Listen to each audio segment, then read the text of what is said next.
To all the young readers, congratulations! You've made it to the Virtual Summer Reading Program 2021 End Party Celebration. We hope you've enjoyed all the various virtual programming held the past few months. After 3 months of reading and participating, you now have the chance to earn some prizes.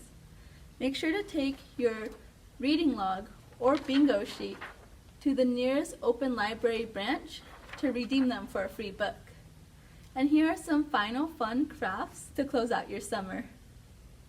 Today I'm going to show you how to do an origami jumping frog. Now origami is an art form that involves making paper sculptures by folding paper into different shapes. You can make all kinds of things, from animals to boxes to geometric shapes. If you've ever made a paper airplane, then you have a good foundation of origami for this jumping frog. You can use any kind of paper you can find. Wrapping paper, newspaper, magazine paper. Today I'm going to be using regular old origami paper, which is already set at a square. If you don't have a square, I'll show you how to make a square by using a rectangular piece of printer paper. To make a square out of a rectangular piece of paper, all you need to do is take the right corner and bring it down to the left edge. Make sure that the edges are lined up. To fold, hold down one corner with one hand and use your other hand to smooth out the rest of the paper.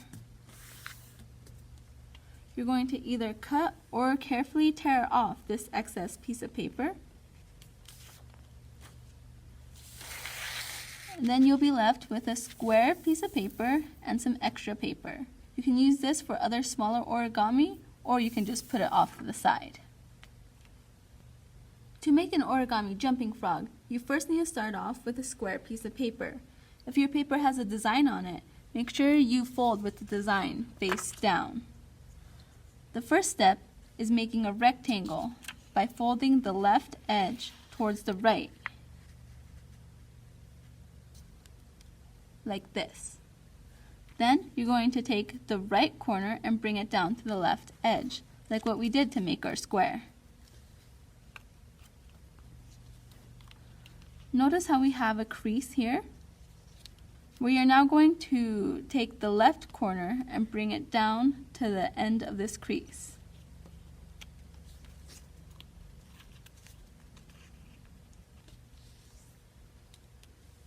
We're going to unfold the paper again, and notice how there's now 2 creases. Go ahead, flip the paper over, and the bottom where the 2 creases end, we're going to fold the top of the paper to that spot.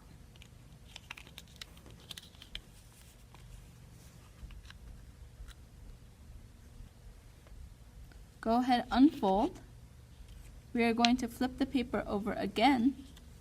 Now notice how there are now 3 lines. Put your finger in the center of all 3 lines, and you'll notice how the left and right side try to push upwards. We're going to help them by bringing them in towards the center. Then we're going to flatten the top. We now have a triangle on top of a rectangle. Put your finger at the bottom of the triangle and grab the rightmost top flap. We're going to fold this upwards at an angle so that it pokes off the side of the triangle. And we're going to do this to the left side as well.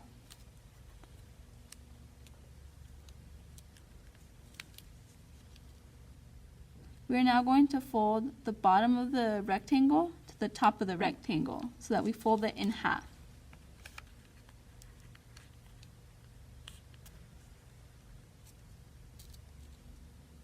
Now we are going to fold the right side in towards the center.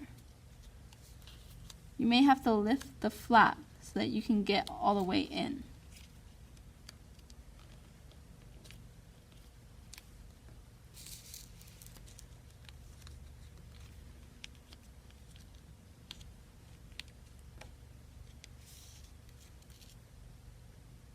Now we are going to fold the square over the triangle, where the square and the triangle meet.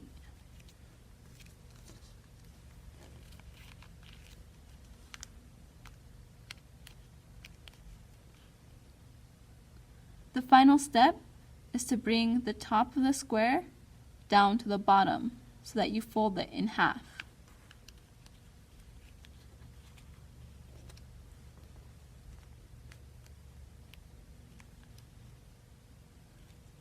Go ahead, set your frog right side up. And there you have your origami jumping frog. To make him jump, press down on the back of his head and release. You can color it, decorate it any way you want. You can put him on a stick and make him into a puppet, as I've done with my butterfly and parrot. You can then experiment with different material and different sizes of paper. If you're interested in doing more origami, check out the books from the library catalog, or check out YouTube for more that you can do. Now here's Melissa with another Tails and Tales activity. Konnichiwa. Hello, I'm Melissa and I work at the Sierra View Library. Today, in appreciation of our Asian American and Pacific Islander community here in Washoe County, we are going to be making carp streamer windsocks. These windsocks have bright, colorful tails, and the carp is featured in tales and legends throughout Asian cultures. All right, so I've already poured some glue into my little bowl, and now I'm going to dilute it with a little bit of water. Use my paintbrush to stir it up. You don't want it too thin because it will make your paper wrinkle. But you get that diluted. Then I'm going to take my piece of construction paper, and along the bottom edge, I'm going to start gluing my first row of scales. So I'm just going to put a little glue along that bottom edge and start laying the scales on. And it can be in any order, any pattern you want. They're supposed to be nice and colorful, so just have fun with it.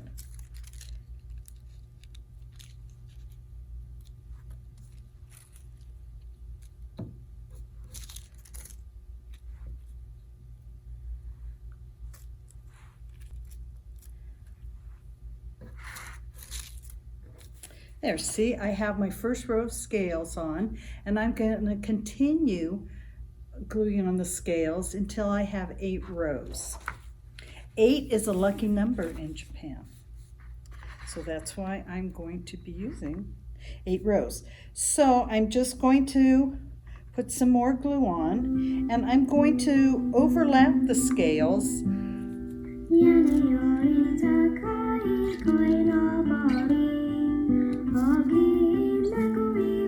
from the first row to the second row. And don't worry if they don't line up exactly, it doesn't matter. Just have fun with it.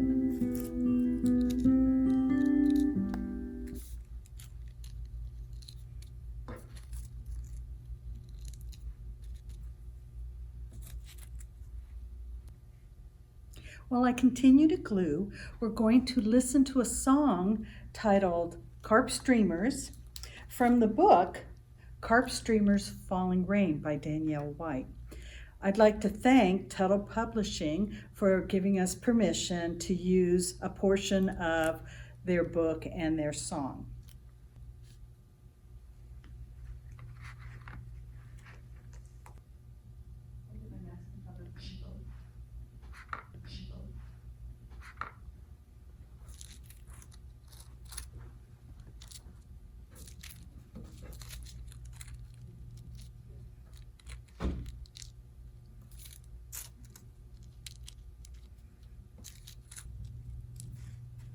There, now I have all my scales glued onto my paper. The next step is to take the glue stick and run it along the top of the scales. And I'm also going to run it along the black strip just to make sure it sticks. There we go. And I'm going to place the black strip right over the top row of scales, like that. Then my extra black piece of paper I'm going to use to cut out 2 eyes. And I'm going to make teardrop shaped eyes, but you can make circles or any shape you want for the eyes.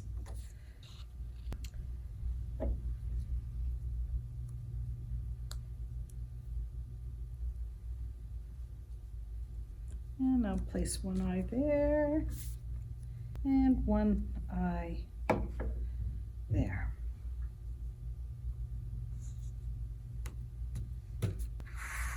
Now we turn the whole paper over. So our scales are now on the table.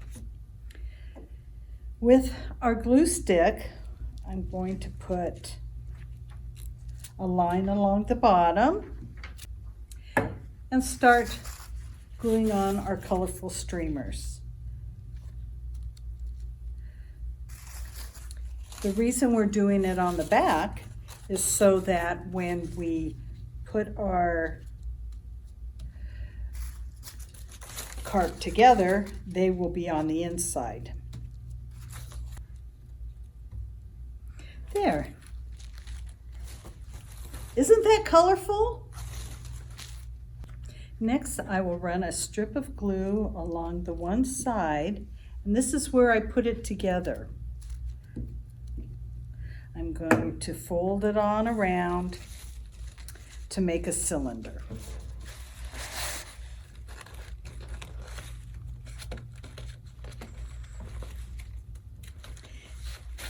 And I'm going to use a stapler and put a staple at the top and at the bottom just to reinforce it, to keep it from coming undone.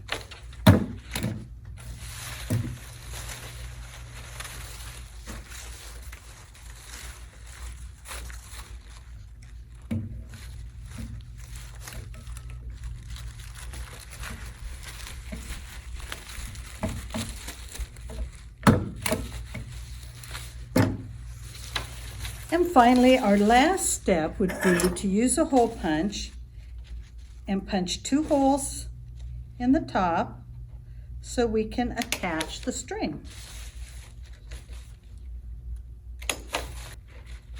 So I'm just going to pull it through the hole and tie off a knot.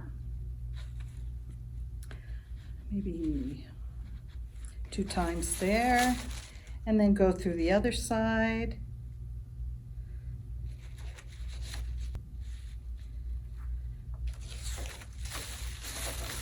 And we have a completed carp streamer. Now my carp streamer windsock is ready to hang outside where it can blow in the breeze. I hope you enjoy making your carp streamer windsock. For more Japanese nursery rhymes and songs, check out the book Carp Streamer Falling Rain from your Washoe County Library. The book contains an audio CD and English translations, so you can share and sing in both Japanese and English. Thanks for joining me today. Sayonara. Although the summer reading program is over, make sure to keep on reading and keep participating in upcoming library events. Remember to finish recording your reading minutes and bingo activities on the Beanstack app or on your reading log and bingo sheet so that you can redeem them for your well-earned prizes. See you all next year.